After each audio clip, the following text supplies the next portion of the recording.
Is the universe infinite? ऐसा लगता है कि स्पेस कभी खत्म ही नहीं होगा, मगर ऐसा क्यों? क्या दोस्तों ऐसा भी पॉसिबल है कि दूर दराज कोई इलाका है जहां पे स्पेस खत्म हो जाता है और स्पेस का कोई शेप है?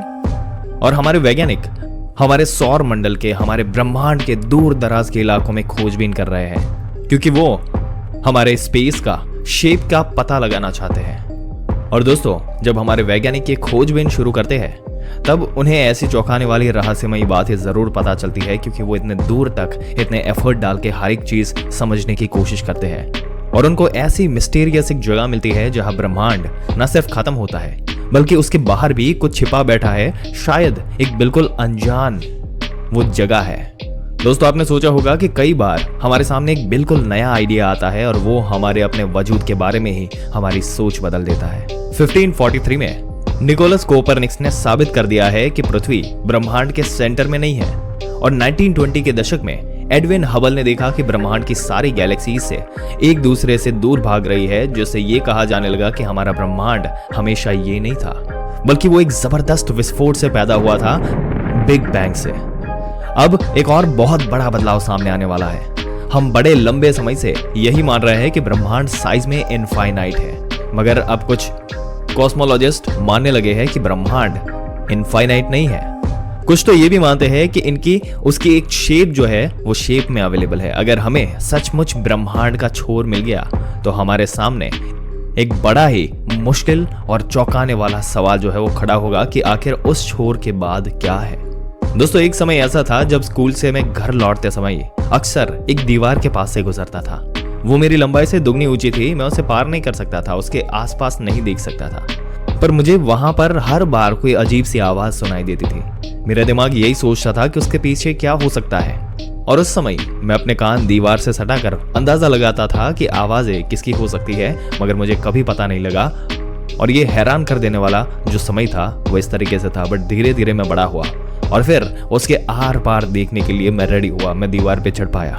कहने का मतलब कि धीरे धीरे हम अपनी बाउंड्रीज को क्रॉस करते हुए और भी आगे देख पा रहे हैं, समझ पा रहे हैं, ब्रह्मांड की विशालता का अंदाजा लगा पा रहे हैं। दोस्तों, एक समय में एक वैज्ञानिक ने एक थियरी दी थी कि अगर मुझे ब्रह्मांड के छोर पर जाना है और मैं अपनी छड़ी को यहाँ रखता हूँ तो ये ब्रह्मांड का एक छोर हो गया, और अगर मैं अपनी छड़ी को यहाँ से यहाँ ले जाता हूँ तो ये ब्रह्मांड का नया छोर हो जाएगा, और अगर अपनी छड़ी को यहां से यहां तक ले आता हूं तो ब्रह्मांड का नया छोर यहां पर हो जाएगा। इस तरह से ब्रह्मांड इनफाइनाइट है। और ये वैज्ञानिक का जो मेंटल गेम है, जिस तरीके से उन्होंने समझाया था, वो करीब 2000 साल तक हमारे अभी के वैज्ञानिकों के लिए फिलोसॉफी बना रहा। हमारा ब्रह्मांड शायद बहुत बड़ा है और वो शायद हमेशा से है। और दोस्तों, एक इनफाइनाइट ब्रह्मांड के साथ समस्या ये है कि वो सिर्फ स्पेस में नहीं है बल्कि टाइम में भी इनफाइनाइट है। उसकी कोई शुरुआत नहीं है और तारे भी इसमें इनफाइनाइट है। ऐसे में आसमान तो बिल्कुल सफेद हो जाएगा और वो इतना चमकीला और इतना चटक होगा कि हमारी आंखें चौंधिया जाए। मगर रात के आसमान में हमें कुछ नहीं दिखता। हमें यहाँ वहां तारे नजर आते हैं और उनके बीच घना अंधेरा होता है। और इससे हमें एक बात तो पता लगती है, ये बताता है कि ऐसे इनफाइनाइट ब्रह्मांड में रहने के लिए जो इनफाइनिटी पुराना है, हमारे इस अंधेरे आसमान में ही हमें ब्रह्मांड के बारे में ये रेवोल्यूशनरी आइडिया मिला है कि ये हमेशा से यहां नहीं थी। और दोस्तों, बिग बैंग थियरी ने ब्रह्मांड का छोर ढूंढने वाले एस्ट्रोनॉमर्स के लिए एक समस्या खड़ी कर दी है, क्योंकि विशाल स्पेस में एक से दूसरी जगह तक जाने के लिए लाइट को वक्त लगता है। इसलिए हमेशा से वक्त में पीछे ही देखते हैं, और एक वक्त ऐसा आता है जब टाइम ही खत्म हो जाता है। जब हम रात के आसमान में तारों को देखते हैं तब वो हमें कई साल पहले के रूप में नजर आते हैं। दोस्तों, आपके तारे शायद कुछ पुराने साल के रूप में होंगे, और अगर हम गैलेक्सी में देखें तो हमें कई हजार साल पुराने तारे नजर आते हैं। अगर हम और पीछे जाए तो हमें कई 100 साल पुरानी गैलेक्सी दिखती है, और उसके आगे वहां पर एक्चुअल में कोई गैलेक्सी होती ही नहीं है। 1300 करोड़ साल पहले तक, यहां तक तो हमारे वैज्ञानिकों ने देख लिया है, मगर वो भी बिग बैंग के बाद का अनुभव है। उसे माइक्रोवेव बैकग्राउंड कहते हैं, और वो उस वक्त की तस्वीर है जो दिखाती है कि बिग बैंग ने 4 लाख साल बाद ब्रह्मांड कैसा दिखता था। उस वक्त ब्रह्मांड में गर्म गैस भरी थी और लाइट भी कहीं नहीं जा सकती थी। इसलिए हम अगर उसे पार नहीं कर सकते, उसके पार नहीं देख सकते, वैसे ही जैसे हम सूरज में नहीं देख सकते, ये कॉस्मिक माइक्रोवेव बैकग्राउंड वो बैरियर है जो हमारे विजन को रोक देता था। हो सकता है कि उसके पीछे ब्रह्मांड का एक छोर हो और ये शायद ब्रह्मांड उससे भी आगे दूर तक फैला हो, मगर हमारे टेलीस्कोप चाहे कितने भी पावरफुल क्यों ना हो जाए, हम वहां तक नहीं देख सकते। और दोस्तों, यहाँ पर ब्रह्मांड का छोर जो है उसके पता लगाने का एक और तरीका भी हो सकता है। एक तो ये है कि कुछ कॉम्प्लेक्स न्यूमेरिकल सॉल्यूशन की मदद से साइंस ने कुछ बड़ी ही मुश्किल सवालों के जवाब ढूंढ रही है। ये बात शायद आपको अजीब सी लगे और थोड़ी बचकानी लगे कि एस्ट्रोफिजिसिस्ट एक ऐसे खेल से भी ब्रह्मांड के बारे में पता लगा सकते हैं, मगर इस खेल का एक नियम है कि जो गेंद है उसके एक दुनिया बनाती है। और ये बात समझ में भी आती है।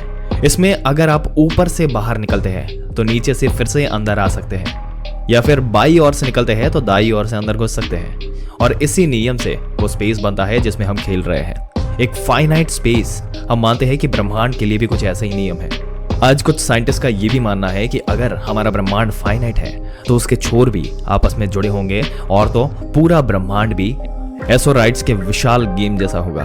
पृथ्वी का भी कोई छोर नहीं है, मगर वो इनफाइनाइट भी नहीं है। और शायद यही नियम ब्रह्मांड के ऊपर भी लागू होते हो। मैं ऊपर से निकल सकता हूँ और नीचे से वापस अंदर जा सकता हूँ।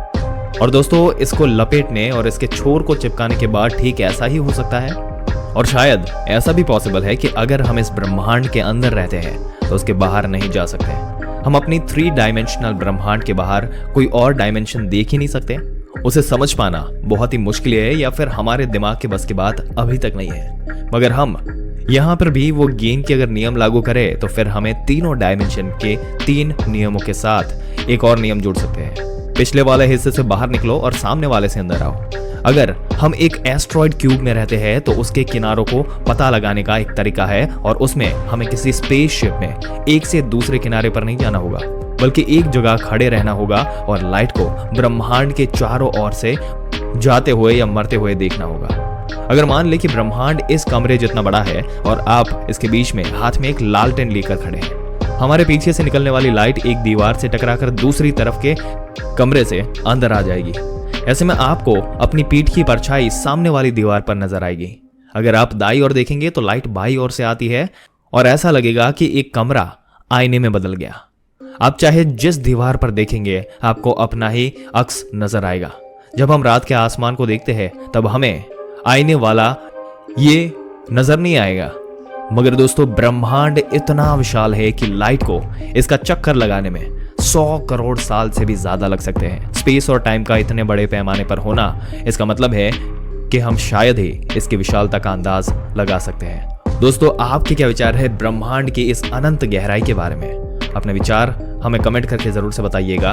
अगर ये वीडियो और इसमें दी गई जानकारी आपको अच्छी लगी हो तो हमारी चैनल को सब्सक्राइब करके बेल आइकन जरूर से दबा दें। मिलते हैं एक और दिलचस्प वीडियो में एक और दिलचस्प जानकारी के साथ। तब तक के लिए इस वीडियो में अंत तक बने रहने के लिए आपका दिल से धन्यवाद।